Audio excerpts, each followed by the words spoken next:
샬롬. 오늘 우리에게 주신 하나님 말씀은 요한복음 17장 13절입니다. 우리 한 목소리로 같이 읽겠습니다. 지금 내가 아버지께로 가오니 내가 세상에서 이 말을 하옵는 것은 그들로 내 기쁨을 그들 안에 충만히 가지게 하려 함이니이다. 아멘. 독실한 어느 기독교 집안에서 자란 한 청년이 커서 대학 졸업 후에 취업을 했습니다. 여러모로 참 잘 자란 건실한 청년이었죠. 그런데 단 한 가지, 몇 대째 믿는 집안의 아들로서 이제 더 이상은 그럼에도 불구하고 교회를 나가지 않겠다는 겁니다. 신앙생활에 쉼표를 찍더니 어느새 마침표까지 찍은 겁니다. 신앙생활을 하지 않는 이유를 묻자 이리 답을 하는 거죠. 교회 다니는 아버지 어머니 모습이 전혀 행복해 보이지 않더라는 겁니다. 전혀 기뻐 보이지 않더라는 거예요.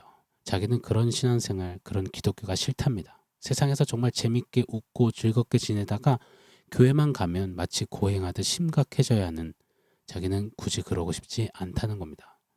참 많은 생각을 하게 하는 청년의 답변이었습니다. 교회 다니는데 왜 기쁨이 없어요? 왜 하나도 기쁘지 않고 즐겁지 않고 행복해 보이지가 않아요? 여러분, 이 질문이 실제로 교회를 떠나는 다음 세대들 가운데 참 많이 일어나고 있습니다. 우울한 기독교, 몸을 치고 금식하고 울고 절규하고 뭔가를 힘에겼도록 해내야 하고 세상 것 때문에 너무 좋아할 수 없고 좋아하면 경건하지 못한 취급받을 것 같고, 그래서일까요? 기독교는 왠지 모르게 기뻐하면 안 될 것 같은 거예요. 그렇게 기쁨을 단절시키는 종교 같습니다. 그렇게 받아들이는 경우들이 많은 거예요. 중세 시대를 보면 금식하고 금욕하고 절제하는 삶이 바로 경건하고 바른 신앙의 모습이라 믿었었습니다. 이는 영지주의 이원론적 세계관에 입각한 산모리자 사상이었습니다. 거짓이었습니다. 영은 선하고 육은 악하기에 육을 끊임없이 채근하고 금욕해야 거룩해질 수 있다 믿었습니다. 그게 하나님이 영광 받으신다 여겼지요. 그래서 먹는 거, 마시는 거, 입는 걸로 얻는 기쁨을 모두 단절시키고자 했습니다. 가톨릭 사제들과 수녀들은 금욕을 위해 결혼도 하지 않았습니다. 정기적으로 몸을 채찍질해가며 육을 쳐서 복종시키려 했습니다. 중세시대 문헌들을 보면 심각하리만큼 가학적인 금욕 생활을 한 성도들의 이야기가 참 많이 기록되어져 있습니다. 육으로 느낄 수 있는 모든 기쁨을 단절시키려고 했습니다. 그래야 하나님이 받아주신다 여겼습니다. 사랑하는 성도 여러분, 예수 믿고 예수 따라가는 이 여정에 우리에게 빠질 수 없는 것, 바로 기쁨임을 우리가 잊지 않기를 원합니다. 오래도록 금욕주의 때부터 이어온 알게 모르게 배어져 있는 기쁨을 왠지 단절해야 될 것만 같은 그런 모습들을 우리 좀 끊어내고 기쁨을 좀 다시금 누리는 저와 여러분 되기를 원합니다. 하나도 안 기쁜데 기쁜 척 해야 전도할 수 있으니 기뻐해야 합니다. 이런 이야기를 드리는 게 아닙니다. 성경은 곳곳에서 이 기쁨을 강조하셨기 때문입니다. 오늘 예수님의 기도도 보세요. 기쁨이 충만하기를 친히 기도하셨습니다. 고로 신앙생활을 고난받는 것으로 여긴 채 기쁨을 포기해야 하는 것으로 여긴다면 너무너무 큰 누를 범하는 겁니다. 오산인 것입니다. 성경을 곡해해도 너무 곡해한 것입니다. 제가 서두부터 왜 이런 말씀을 드리냐면요, 예수님의 기쁨에 대해서 좀 소개를 하고 싶어서 그렇습니다. 오늘 보면 예수님이 제자들을 위해서 기도하십니다. 자, 제자들의 하나됨을 위하여서 기도하셨고, 그리고 곧장 제자들의 기쁨을 위해서 기도하세요. 오늘 13절 한 번 더 읽어드릴게요. 지금 내가 아버지께로 가오니 내가 세상에서 이 말을 하옵는 것은 그들로 내 기쁨을 그들 안에 충만히 가지게 하려 함이니이다. 오늘 본문 말씀을 주목해 보시면 제자들에게, 야, 니네 좀 심각하게 좀 하지 마. 즐겁게 즐겨. 기쁜 표정 좀 지으란 말이야. 아버지, 제자들이 좀 즐겁고 웃을 일 좀 많게 해주세요. 그들이 좀 행복하게 해주세요. 이런 강구, 이런 이야기를 하시는 게 아닙니다. 예수님은 정확히 이렇게 말씀하세요. 제자들이 내 기쁨, 즉 당신 예수님의 기쁨을 충만히 갖게 되기를 원하고 바라셨습니다. 그럼 예수님의 기쁨은 무엇일까요? 언제 예수님은 기뻐하셨을까요? 성경은 분명히 말합니다. 우리 예수님은 잃어버린 한 영혼이 죽게 돌아올 때, 구원받을 때, 살아날 때 가장 기뻐하신다고 말입니다. 마태복음 18장 12절로 13절 말씀입니다. 제가 한번 읽어드릴게요. 너희 생각에는 어떠하냐? 만일 어떤 사람이 양 100마리가 있는데 그 중에 하나가 길을 잃었으면 그 99마리를 산에 두고 가서 길 잃은 양을 찾지 않겠느냐? 진실로 너희에게 이르노니 만일 찾으면 길을 잃지 아니한 99마리보다 이것을 더 기뻐하리라. 어떤 사람에게 양 100마리가 있는데 한 마리 양을 잃어버린 거예요. 안타까운 일이죠. 그런데 글쎄 이 사람이 99마리를 두고 한 마리 그 양을 위해서 이것저것을 찾아 헤매는 겁니다. 자, 여기서 계산을 해봐야 돼요. 99마리와 한 마리. 오늘날 시대를 주름잡고 있는 챗GPT에게 한번 문의해 본다면 분명 이런 답을 내놓을지 모르겠습니다. 한 마리를 잃어버려서 속상하시겠습니다. 그렇지만 양을 키우다 보면 한 마리 정도는 잃을 수 있게도 마련입니다. 99마리가 있으니 99마리 케어에 집중하세요. 여러분 이것이 계산상 맞는 말이잖아요. 이치상 정황상 이게 옳은 답변이잖아요. 그런데 99마리를 두고 한 마리를 찾아 떠난다.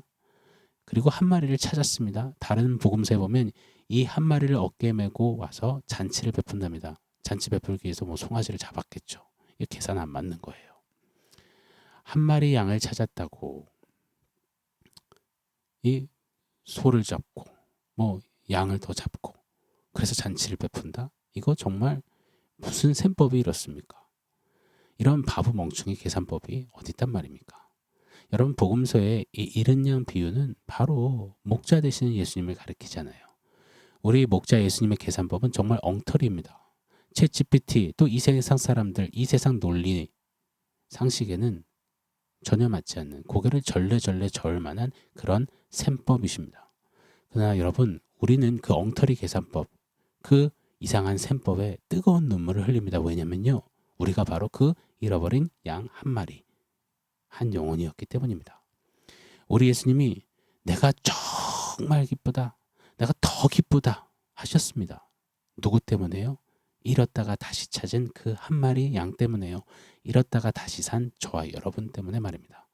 내 눈에는 딱 그 한 마리 양밖에 안 보였다. 나한테는 그 한 마리 양이 전부였다. 그래서 내 모든 걸 걸었다. 그 한 마리 양을 찾은 것이 이것보다 더 큰 기쁨은 없다. 이것이 바로 예수님의 기쁨이었습니다. 이건 단순히 예수님이 MBTI 대문자 F여서 감정적으로 하신 말씀이 아니에요. 요한복음 6장 39절에 보면 나를 보내신 이의 뜻은 내게 주신 자 중에 내가 하나도 잃어버리지 아니하고 마지막 날에 다시 살리는 이것이니라. 예수님께는 이것이 사명이셨습니다. 하나님 아버지께서 예수님께 주신 자 중에 하나도 잃어버리지 않고 그 잃어버린 양들 다 찾는다. 내가 살린다. 무슨 일 있어 살린다. 이렇게 예수님은 사명으로 한 마리 한 영혼을 찾으시며 그 한 영혼으로 인해서 말로 다할 수 없는 기쁨 그 기쁨을 누리셨던 겁니다. 한 영혼이 회개하고 구원받는 것 그것이 주님의 정말 큰 넘치는 기쁨이었습니다. 여러분 성경을 보면요. 이 예수님의 기쁨은 바로 성부 하나님 아버지의 기쁨이었죠.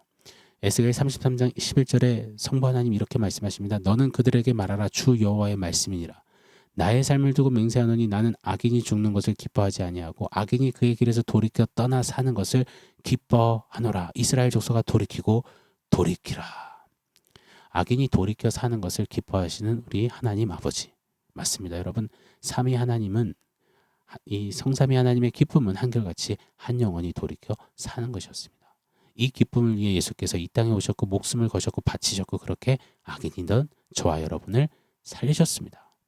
예수님은 한 영혼이 사는 기쁨 또 나아가 한 가정이 사는 기쁨 이 기쁨을 제자들이 기쁨으로 좀 누리고 맛보기를 원하셨습니다. 그래서 오늘 기도하시는 거예요. 사랑하는 여러분 죄가 장악하고 있는 세상입니다. 기쁨이라고요. 잠깐 반짝하고 사라지는 유통기한 짧은 그런 일회용 인스턴트 기쁨밖에 없지 않습니까? 그런 세상에서 나 혼자 살기도 바빠 죽겠는데 힘들어 죽겠는데 게다가 교회에서 무슨 합심하라고 머리야. 여러분 그런데 예수님의 이 기쁨을 맛보고 누리기 시작하면요. 그 기쁨으로 인하여서 놀라운 일들 불가능이 가능케 되는 역사가 펼쳐지는 것입니다. 왜 이런 말이 있잖아요. 같은 일을 해도 기뻐서 하는 사람은 당해낼 죄가 없다고요. 맞습니다. 예수님의 이 기쁨, 한 영혼이 살아나는 이 기쁨, 이 넘치는 기쁨을 우리 한 영혼을 살리면서 누리게 되면 그 기쁨이 우리 안에 막 넘쳐서 기쁨으로 마구 달려가게, 다름질하게 주의 일을, 사명을 감당해 하신다는 겁니다. 자, 그렇게 기쁨으로 막 달려가는 길에는 모든 것을 수용할 수 있고 품을 수 있고 손잡을 수 있고 그 기쁨을 향해서 그 마이너한 어떤 문제들, 불협화음들은 기꺼이 이길 수 있는 겁니다. 즉 그 기쁨으로 우리는 한마음 합심이 될 수 있다는 것입니다. 우리가 합심하기 어렵다고요? 그럼요. 한 영혼 살리는 일부터 우리 해보시자고요. 한 영혼 살릴 때 그 주님의 넘실거리는 그 기쁨이 우리 가운데 막 차고 흘러 우리를 붙드시고 채우시고 그 기쁨으로 불가능해 보이는 합심도 너끈히 이루게 하실 줄 믿습니다. 우리 주님의 기쁨으로 합심하여 더욱더 주님의 기쁨을 뜨겁게 진하게 맛보며 좀 한 영혼 한 영혼을 살리는 그런 합심 공동체 되었으면 좋겠습니다. 자, 원포인트 세우겠습니다. 오늘 원포인트는 Father's Joy라고 했습니다. 아버지의 기쁨. 스바냐 3장 17절에 이런 말씀이 있어요. 너희 하나님 여호와가 너희 가운데 계시니 그는 구원을 베푸실 전능자시라. 그가 너로 인하여 기쁨을 이기지 못하여 하시며 너를 잠잠히 사랑하시며 너로 인하여서 기쁨의 노래 부르신다. 도저히 사랑받을 자격도 사랑스러울 수 있는 모양도 요만치도 없던 잿덩어리 우리죠. 그런 우리를 하나님 아버지께서는 그럼에도 너로 인하여서 내가 기쁨을 이기지 못하며 기쁨에 노래한다 하셨습니다. 그렇게 저와 여러분을 살리시고는 가장 기뻐하셨던 우리 아버지 하나님. 아버지의 기쁨, 이 Father's Joy를 기억하면서 우리도 어떤 이유든 어떤 모양이든 관계없이 우리에게 허락하신 한 영혼 한 영혼을 좀 살려내 보시자고요. 그럼 Father's Joy가 우리에게 체험되어지고 누려지게 될 것입니다. 아울러서 그 아버지의 기쁨, Father's Joy로 살림을 받은 나 자신이고 그리고 함께 서 있는 동지들 아니겠습니까?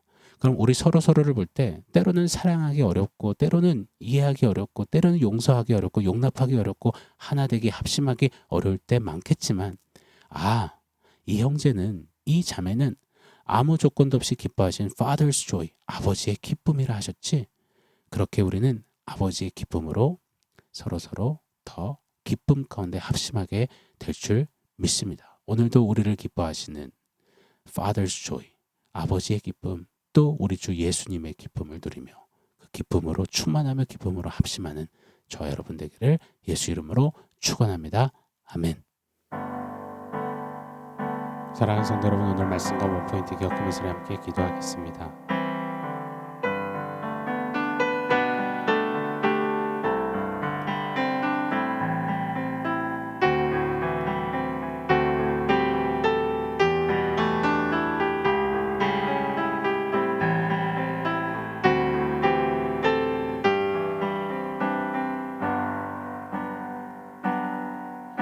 하나님 아버지께서 우리를 보시며 가지셨던 그 기쁨, 우리 주 예수님이 한 영혼이 살아날 때 누리셨던 그 기쁨을 우리로 더욱더 맛보고 체험케 하여 주시옵소서.